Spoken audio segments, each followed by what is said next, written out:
Good morning, Brew Daily show. I am Neal Freyman. And I am Toby Howell. On today's pod, extreme tourism shows no signs of slowing down even after the Titan disaster. And the Olympics gets a rival, but you'll never guess how it's differentiating itself. Then we had a huge Supreme Court decision yesterday that put an end to decades of affirmative action. We'll break down exactly what that means for education and corporate America. Then we'll check in on one of the best performing stocks of the first half of the year. Spoiler alert, it's not an AI company. Neal, it's Friday, June 30th. Let's ride.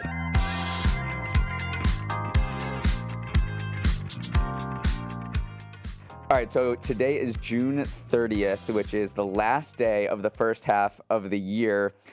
On Fridays, we typically do fast week, slow week, but since it is June 30th, we have to do fast first half or slow first half. Toby, I'm tossing it to you. It might be the fastest first half of my life because of this show and waking up early and just like the repetitive nature, but I wouldn't have it any other way. What about you? It was a fast first half, but so much happened, actually. I was looking back to all the things, all the news stories that happened in the first half of the year that you may have forgotten about. Are you ready for a little trip down memory lane? Let's go. We had the Chinese spy balloon in February. My gosh. The Discord leak of Pentagon documents that sparked a frantic manhunt, SVB collapse, and the banking crisis that never totally materialized, TikTok CEO testimony on Congress, Morning Brew Daily launched, which was big, Trump was indicted twice, Tucker Carlson was fired, Barbie and Grimace went viral. When we look back 5 years from now, what do you think we'll remember about the first half of the year? Well, I feel like you didn't mention the story that left the biggest impact for me, which was the Titan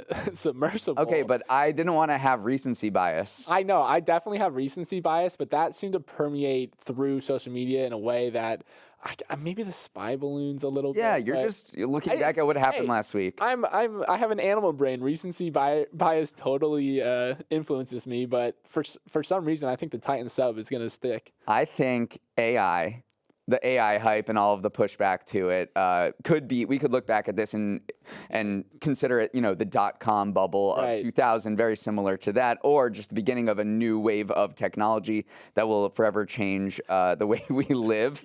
No big deal. Or the Taylor Swift Eras Tour concert that, boosted GDP by 0.5% and took over everywhere. And it was our Taylor Swift era tour as well.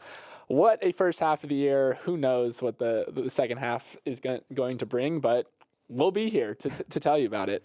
All right, let's jump into our top story of the day, where yesterday we had a massive Supreme Court decision handed down. SCOTUS ruled that colleges cannot consider race in the admissions process, effectively eliminating one of the biggest tools higher ed has leaned on to increase diversity on their campuses. Now, the actual case itself involved a student group that filed twin lawsuits against Harvard and the University of North Carolina, claiming that the two schools discriminate against white and Asian American students by giving minority applicants a boost in the admissions process. So the conservative-leaning court voted 6-3 along their ideological lines in favor of the student group, and suddenly 40 years of precedent has been upended. So I'll just quickly summarize both the court's majority and minority positions. So Chief Justice Roberts wrote that a student must be treated based on his or her experiences as an individual, not on the basis of race going forward. While the minority position written by Justice Sotomayor states that society is not and has never been colorblind, and the court ignores the dangerous consequence of an America where its leadership does not reflect the diversity of the people. Neal, this was a big decision with far-reaching implications that will trickle down through the business world, but the most immediate impact will be felt at these top schools and universities. Right, definitely. There's only a small percentage of schools where students are fighting over spots. The media, loves to focus on the Harvards and Stanfords of the world, but actually there are only about 200 of the 4,000 college and universities in the U.S. that have highly selective admissions where fewer than 50% of applicants get in. 3,800, the rest, have acceptance rates of more than 50%. We've used Harvard as this symbol of higher education in the U.S., but in the reality, it is very much an outlier in terms of how selective its admissions are. And while this will definitely impact Harvard and other elite schools, the vast majority of schools are not necessarily like divvying up spots so selectively like, the few that we talk about. Right. Yeah. I read a statement from Arizona State who said, we let anyone in who reaches our admissions requirement. So like we will continue to have a very diverse student body. So you're right. We do hyperfixate on 200 schools of 4,000. Right. That's not where the majority of Americans get educated. Right. But it is where the majority of kind of some of the business leaders or like even the Supreme Court. So it does have an outsized impact on the rest of the country, even though it is a small factor of the overall university population. And so, yeah, we're definitely going to see this trickle down into the workforce, namely because if you make the top universities less diverse, then you'll make the leadership across corporate America less diverse. And yeah, last year, 80 U.S. firms, including all the big tech firms, Meta, Apple, Google, filed a brief in support of affirmative action because they're like, listen, we recruit a lot from these schools, so we definitely still want a diverse student body to recruit from. Right, and they also are pursuing these diversity initiatives very loudly after, especially after the George Floyd murder of 2020. And HR experts say it's the most consequential decision in the past 15 to 20 years for them because they might have to rename those efforts away from diversity to, you can't have a chief diversity officer anymore. You might have to have a chief transformation officer because this Supreme Court decision might, while it doesn't affect workplaces directly, might open them up to more legal challenges on a similar grounds that this was just struck down in the education sphere. For sure. And then also there's some are looking at this decision and seeing a couple of loopholes potentially. One, there's actually a loophole for the nation's military academies where they literally said that these schools have potentially distinct interests. We want a diverse fighting force, and so that they can still have some level of affirmative action. But then there's also, John Roberts said in his decision that colleges can still consider an applicant's discussion of how race affected his or her life, be it through discrimination, inspiration, or otherwise. So a lot of colleges, Harvard also released a statement saying like, okay, we are going to 100% do that. Yeah. We're going to still 100% consider how race impacted their life.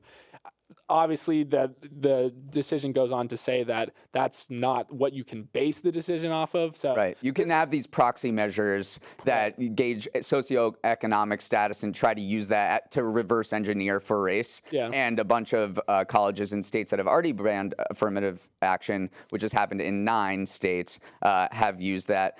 Looking ahead to today, Supreme Court is going to be very much in the news again because there's a big ruling on President Biden's student loan forgiveness plan that is expected around 10 a.m. We're not going to be here at the podcast to talk about it, but just pay attention because that is going to happen in just a few hours. Okay, we have to move on. I've got to admit, Toby, that I have been a Diet Coke hater my whole life. But now I've got some actual ammo to back up the hostility besides it leaves a bad aftertaste. And in fact, this has to do with that aftertaste. Yesterday, Reuters reported that the International Agency for Research on Cancer, the Cancer Research Department of the World Health Organization, is set to declare aspartame a possible carcinogen next month. Aspartame is that artificial sweetener that is found in diet beverages and many other products, and it's been under scrutiny lately over increased cancer risk. Now, I just want to be clear from the get-go, this agency is not about to say that drinking Diet Coke will give you cancer, far from it. This is just a very broad classification that suggests that aspartame is possibly a hazard, which is the 3rd level of hazard below definitely a hazard and probably a hazard. Another WHO committee that specializes in food additives will give guidance also next month on how much individuals can safely consume. Still, this will have implications for the about 6,000 food products that use aspartame and potentially open them up to legal challenges or spur them to rejigger their formulas. Yeah, I mean, you said thousands. Aspartame is in everything. It's in diet sodas, obviously, but it's also in some teas, some chewing gums, yogurts. Miss Butterworth's sugar-free syrup has it too. So this is one of the most widespread artificial sweeteners. And this debate has kind of been going on since the 80s, truly, when it kind of first became widely used.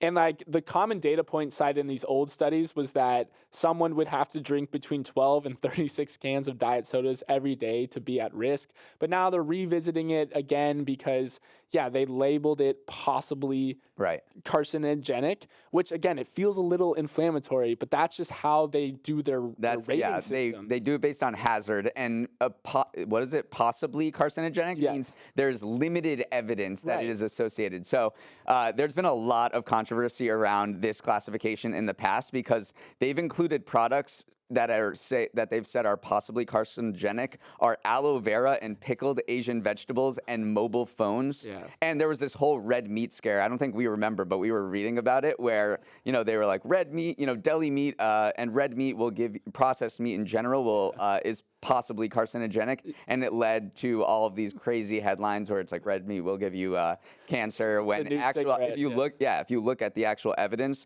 they said giving 100 people an extra 50 grams of bacon, and they would have to eat it for every single day for the rest of their lives, would just lead to 1 case of bowel cancer. Jeez.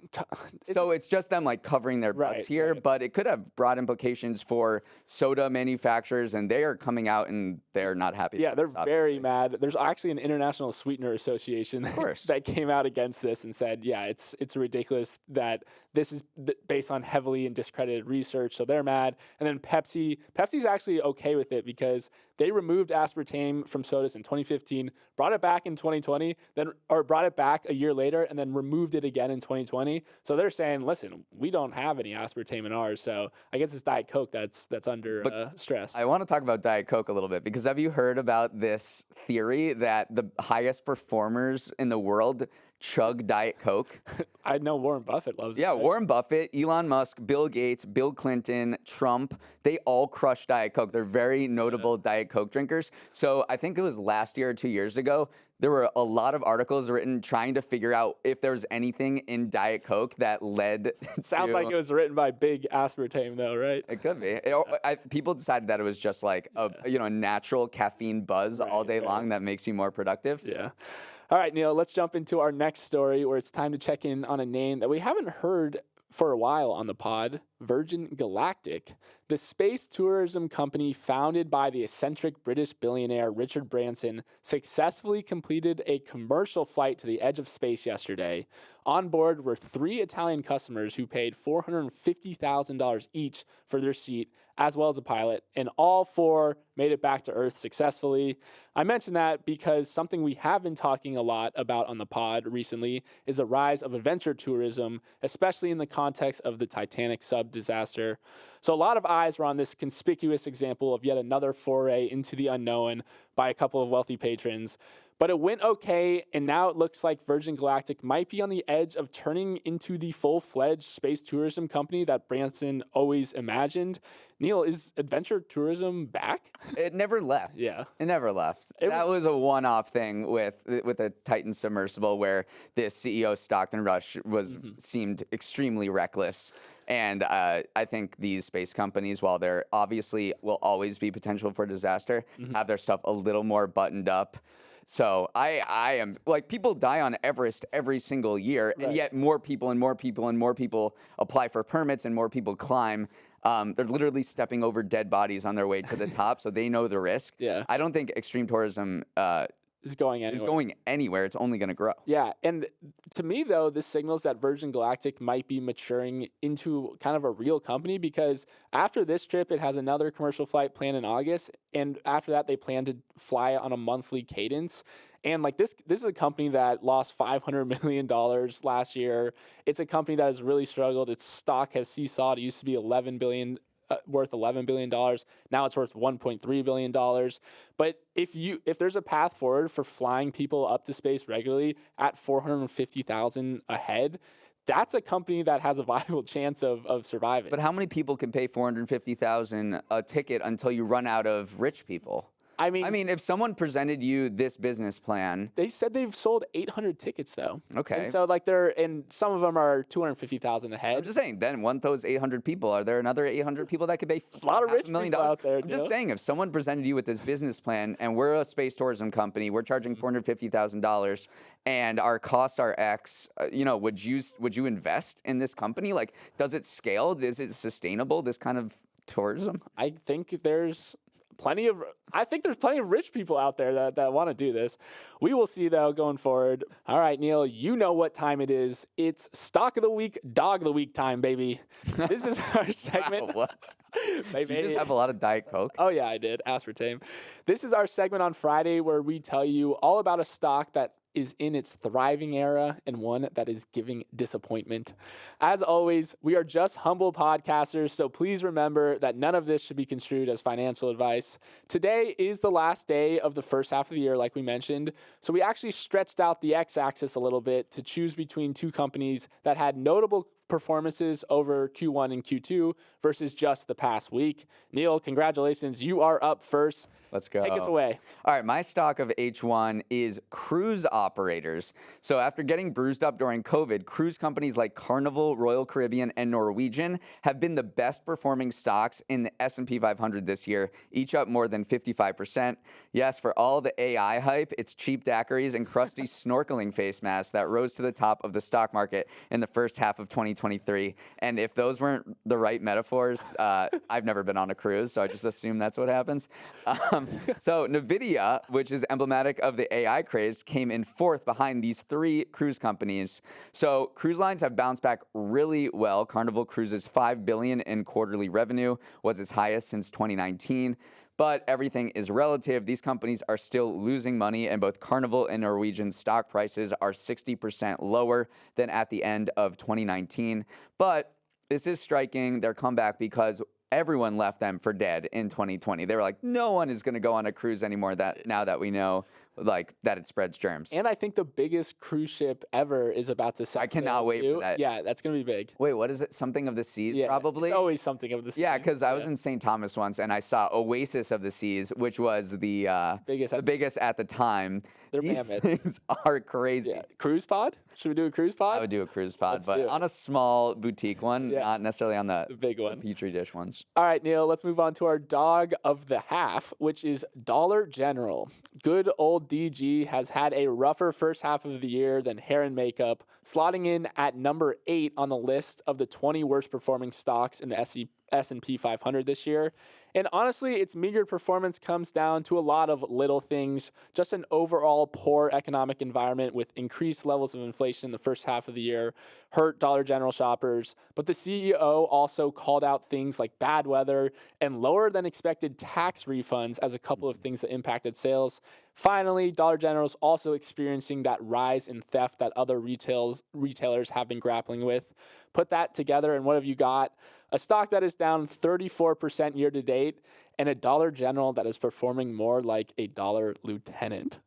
I was very happy with that one. Really? Come on, give me a little I'm something not giving there. It to you. All right. Yes, Dollar General does seem to be more emblematic of the retail malaise that's going on with increased theft and consumers pulling back just a little bit. No more stimmies from the pandemic. Times are a little tougher for them. It felt emblematic of the first half of the year. And that's why you picked it. All right, let's move on. Indiana Jones and the Dial of Destiny hits theaters today. I know Barbie has overshadowed a lot of the new releases, but that hits. It's especially notable because it's Harrison Ford's last turn as the archaeology professor he introduced to the world in 1981. But Ford is not retiring from all acting just yet, and at 80 years old, he's representative of a growing number of octogenarians who are putting off retirement and putting in the hours. In fact, about 650,000 Americans over 80 were working last year, which is 18% higher than a decade ago. Even more surprising, half of them log full-time hours.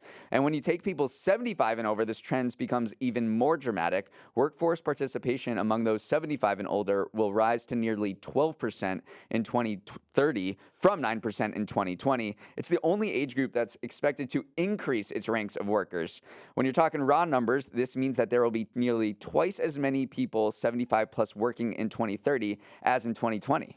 can't slow these people down, Neal, these octogenarians. I think the funniest part is we read this Wall Street Journal article and it did a deep profile on 80-year-old workers. And they said they had real trouble getting into contact with some of these people in order to interview. Because if you're an 80-year-old that's still working, you're probably at the top of your field. And so they said that one said an interview would have to wait because he was traveling to France for the 24-hour Le Mans. And another said he'd be free after organizing his Harvard Business School's class's 65th reunion. So these are, again, it's a bigger than you'd expect group, but these are still like an elite sector of like top performers. I don't know. What do you mean? That's all I think they are at some of the top echelon, but like the stats I just rattled off was just broad-based workforce people being like, either I need to go back because I'm living longer and therefore I need to keep working later, or I get bored, which I think is what I would do. I would get bored with retirement, and so I'm just, putting in some hours here or there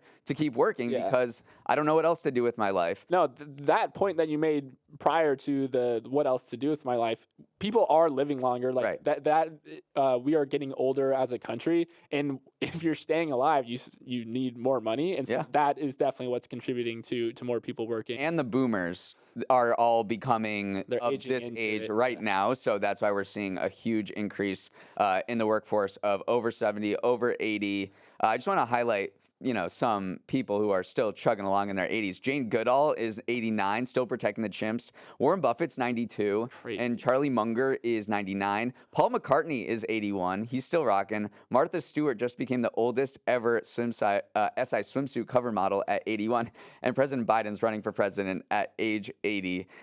So it's the year of the octogenarians. Yes. Okay, let's move on to our final story.